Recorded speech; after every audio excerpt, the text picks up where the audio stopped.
Welcome to my channel, my subscribers, thank you. This video sponsored by Moat. Buy Moat online happy shopping. Buy Moat. This my channel like பண்ணுங்க, subscribe பண்ணுங்க, bell icon தட்டி விடுங்க. இன்னைக்கு நாம பார்க்க போறது இடது கைகளில் வரும் நகசுத்தி ஏன் வருகிறது, எப்படி சரி செய்வது அப்படிங்கிறத நாம் பார்க்க போகிறோம்.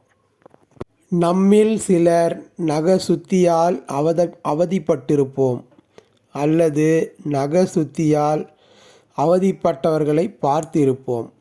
பூஞ்சை அல்லது பாக்டீரியாவால் நகம் பாதிக்கப்படுகிறது. நகசுத்தி என்று சொல்கிறோம்.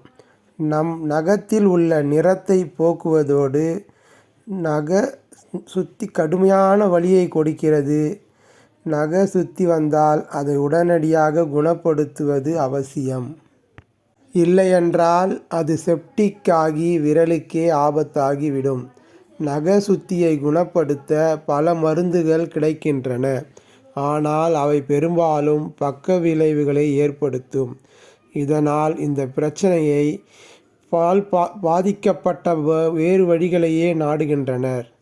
சிலர் பாதிக்கப்பட்ட விரலில் எலுமிச்சம்பழத்தை சொருகி வைத்திருப்பார்கள்.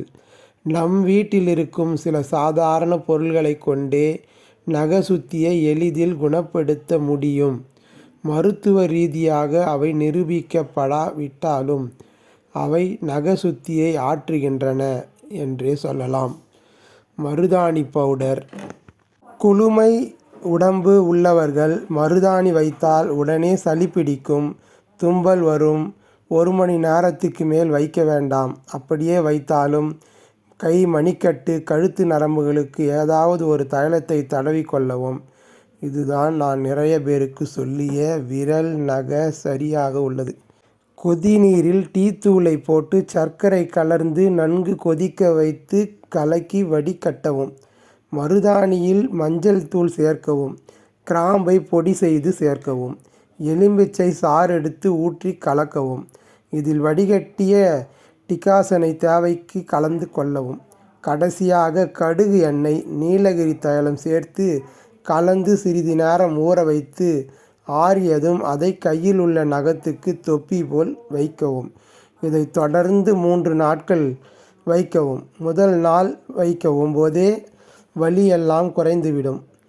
கையும் அழகாகவும் வலியே போன மாதிரி நன்றாக இருக்கும்.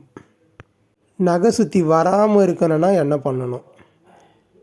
நம்ம உடம்பு ஃபுல்லாக தோல் ஃபுல் நல்லா இருக்கும். ஆனால் விரல் முனையில் தோல் மெல்லிஸாக இருக்குது.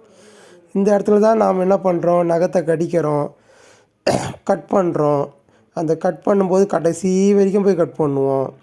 இதனால் சின்ன சின்ன டேமேஜ் ஆகி அது வழியாக என்னாகும், இந்த கெட்ட பாக்டீரியாலாம் உடனே உள்ளே போயிடும். ஏன்னா கையில் தான் நம்ம நிறைய எல்லாமே நம்ம கையில் தானே அதிகப்படியாக இந்த பாக்டீரியா உள்ளே வரத்துக்கு விரல் வழியாக தான் நகத்தை கடிக்காத அப்படிலாம் சொல்கிறாங்க இல்லையா. இதுக்கெல்லாம் காரணமே இந்த நகசுத்தி வரக்கூடாதுன்றதுக்காக தான் நம்ம முன்னாடி சொல்லியிருக்காங்க. அதனால் நம்ம கையை நல்லா சுத்தமாக வச்சுக்கணும். நல்லா க்ளீனாக இருந்தால் கண்டிப்பாக நகசுத்தி வராது. அடுத்த வீடியோவில் சந்திப்போம்.